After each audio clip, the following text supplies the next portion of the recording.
नमस्कार welcome to Odisha job informer 2.0 तो आसीगला आपण स्कूल तरफ नॉन टीचिंग पोस्ट जो थे कि आपण पियन पोस्ट रहिबो। आपण जदि एही पियन रिक्वायरमेंट रे आवेदन करने को चाहूँगी ताहले आपण पोस्टिंग टी निज ग्रामर प्राइमरी स्कूल आपण पोस्टिंग टी रहिबो। एही रिक्वायरमेंट रे आपण नॉन टीचिंग पोस्ट गुड़िक रहिबो।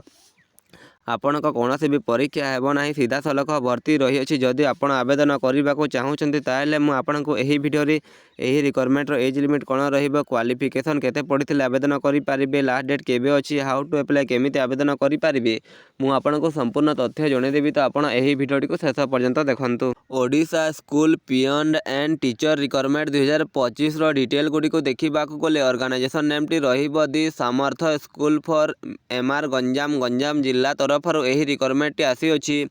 Type of job contractual basis रे रहिबो। कैटेगरी गवर्नमेंट जॉब रहिबो। नेम ऑफ दी पोस्ट आपनको असिस्टेंट टीचर ट्रेनड इंटरमीडिएट रो पोस्ट रही अछि। अटेंडेंट रो पोस्ट रही अछि। वार्डन रो पोस्ट रही अछि। कुक रो पोस्ट रही अछि। स्वीपर कम वॉचमैन रो पोस्ट रही अछि।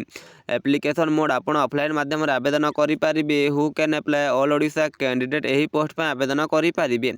प्लेस ऑफ दी पोस्टिंग आपणक ओडिशा रे ही आपणक ओडिशा गंजाम जिल्ला रे ही आपणक पोस्टिंग टी रहिबो। स्कूल पियन रिक्वायरमेंट 2025 रो एलिजिबिलिटी क्राइटेरिया गुडी को देखिबा को गले एजुकेशनल क्वालिफिकेशन रे जो आपणक assistant teacher trainer intermediate post अछि सेहिथरे आपण +2 टी पास करथिबे जे कोनोसी रिकॉग्निशन बोर्ड किंबा यूनिवर्सिटी रो ताहेले आपण आवेदन करि पारिबे किंबा ता सहित आपण डिप्लोमा टी करथिले मध्ये आपण आवेदन करि पारिबे। जदि आपण वार्डन पोस्ट पे आवेदन करने को चाहूँगी ताहले मध्ये आपण एही पोस्ट पे +2 टी पास करथिबे जे कोनोसी रिकॉग्निशन बोर्ड किंबा यूनिवर्सिटी रो ता सहित आपण डिप्लोमा टी करथिले मध्ये आपण आवेदन करि पारिबे। कुक पोस्ट पे आपण मिनिमम अष्टम टी पास करथिबे जे कोनोसी रिकॉग्निशन बोर्ड रो ता सहित आपण नॉलेज ऑफ कुकिंग आपण कुकिंग रे एक्सपीरियंस थिबो, आपण कुकिंग रे किछि दक्षता थिबो, आपण भल रांधि जानुथिबे ताहले आपण कुक पोस्ट पे आवेदन करि पारिबे। अटेंडेंट पोस्ट में जदि आपण आवेदन करने को चाहूँगी ताहले आपण एही पोस्ट पे आपण मिनिमम अष्टम टी पास करथिबे जे कोनोसी रिकॉग्निशन बोर्ड रो ताहले आपण आवेदन करि पारिबे। सुपर कम वॉचमैन पोस्ट पे आपण एही पोस्ट पे मध्ये अष्टम टी पास करथिबे जे कोनोसी रिकॉग्निशन बोर्ड रो ताहले आपण स्वीपर कम वॉचमैन पोस्ट पे आपण आवेदन करि पारिबे। स्कूल पियन रिक्वायरमेंट 2025 रो वैकेंसी डिटेल गुडी को देखिबा को गले आपणक assistant teacher trainer intermediate post पे 2टी पोस्ट अछि। वार्डन पोस्ट रे आपणक गोटे पोस्ट अछि। कुक रे गोटे पोस्ट अछि। अटेंडेंट पियन रे 4टी पोस्ट अछि। स्वीपर कम वॉचमैन रे आपणक गोटे पोस्ट रही अछि।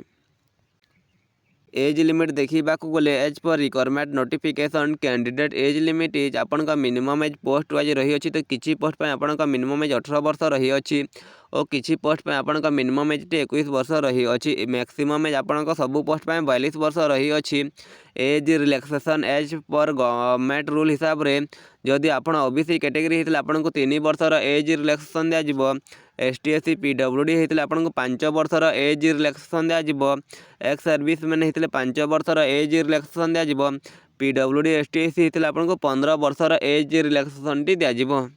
सैलरी देखा गले जदि आपण assistant teacher trained intermediate post रे सिलेक्शन टी पाउछंती ताले आपण सैलरी टी 5200 रु नहीं कि 20200 टंका पर्यंत पर मंथ सैलरी रहिबो। आपण ग्रोथ पे आपण को 2800 टंका पर मंथ दिया जिवो।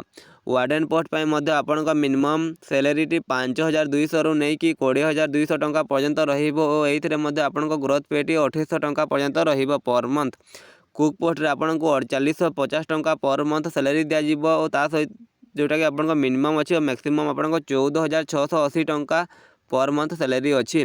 अटेंडेंट पोस्ट रे आपण 4750 टंका मिनिमम सैलरी रही अछि और मैक्सिमम टी आपण 14680 टंका मैक्सिमम सैलरी अछि और आपण 1700 टंका ग्रोथ पे दिया जिवो। स्वीपर कम वॉचमैन पोस्ट रे आपण मिनिमम सैलरी टी 4750 टंका अछि और मैक्सिमम सैलरी टी आपण 14680 टंका अछि जोटा कि आपण 1700 टंका ग्रोथ पे मध्ये पर मंथ दिया जिवो। सिलेक्शन प्रोसेस देखा गले आपण कौन भी एग्जाम हेब ना आपण मार्क बेसिस रे आपण सर्ट लिस्टिंग करा जिवो। सेहितरे आपण सर्ट लिस्टिंग होचंती तापर आपण इंटरव्यू टी रहिबो। आपण से इंटरव्यू टी क्वालिफाई कर सारा पर आपण डॉक्यूमेंट वेरिफिकेशन हबो और आपण यदि सबु जाक प्रोसेस को क्वालिफाई करचंती ताले आपण final selection T pi पारिबे। Application फी गुडी को देखा गले जनरल कैटेगरी ठारू 100 टंका एप्लिकेशन फी लागिबो। ईडब्ल्यूएस कैटेगरी ठारू 100 टंका एप्लिकेशन फी लागिबो। ओबीसी कैटेगरी ठारू 100 टंका एप्लिकेशन फी लागिबो। PhD कैटेगरी ठारू 100 टंका एप्लिकेशन फी लगे। ST SC कैटेगरी होते आपंकर 100 टंका एप्लिकेशन फी लगे। आपड़ जेकोसी कैटेगरी होते आपंकर 100 टंका एप्लिकेशन फी लगे। School peon requirement 2025 important documents Gudi को देखा गले आपण HSC सर्टिफिकेट और मार्कसीट लगे। आप देवे दे सारापर आप +2 कर +2 सर्टिफिकेट मार्कसीट देवे दे सारापर आप कैटेगरी वाइज आप कास्ट सर्टिफिकेट देवे दे सारापर आप ID प्रूफ आप आधार कार्ड देवे आधार कार्ड दे सारापर आप रेसिडेंट सर्टिफिकेट थी आप देवे दे सारापर आप एम्प्लॉयमेंट रजिस्ट्रेशन कार्ड गोटे थी आपण देवे दे सारापर आप self attested passport size photograph लगे आप फोटोग्राफ को देवे। School peon requirement 2025 how to apply offline. तो आपड़ यही रिक्वायरमेंट को ऑफलाइन माध्यम केमी आवेदन करेंगे। तो प्रथम आप गंजाम जिलार ऑफिशियल वेबसाइट को विजिट करेंगे। विजिट कर सारापर से वेबसाइट रू ऑफिशियल नोटिफिकेशन टी को डाउनलोड करने। डाउनलोड कर सारापर से नोटिफिकेशन गोटे एप्लिकेशन फॉर्म टी थी तार प्रिंट आउट काढ़ी ने काढ़ी सारापर आप एप्लिकेशन फॉर्म रे निजर डिटेल गुड़ी को भल भाव educational address proof detail Gudi को फिलअप करेंगे। फिलअप कर सारापर आप निजर qualification certificate ID proof certificate Xerox Gudi को अटैच करेंगे। अटैच कर सारापर आप निजर फोटो सिग्नेचर को देवे ताहा दे सारापर आपण कैटेगरी वाइज जब एप्लिकेशन फी लगुव आप पेमेंट करेंगे। पेमेंट कर सारापर आपण जो पोस्टाल एड्रेस टी दि जाए से एड्रेस आप निजर डॉक्यूमेंट गुड़ी को पठेकी आवेदन टी करेंगे।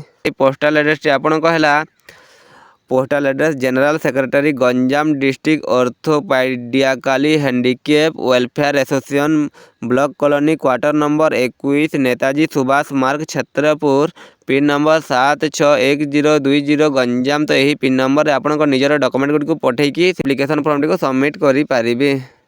आपण को यही वीडियो रे किसी इनफॉरमेशन मिली थी ताहेले आपण यही वीडियो टी को लाइक करके आम चैनल को सब्सक्राइब करदे एमती ही जॉब रिलेटेड वीडियो देखा।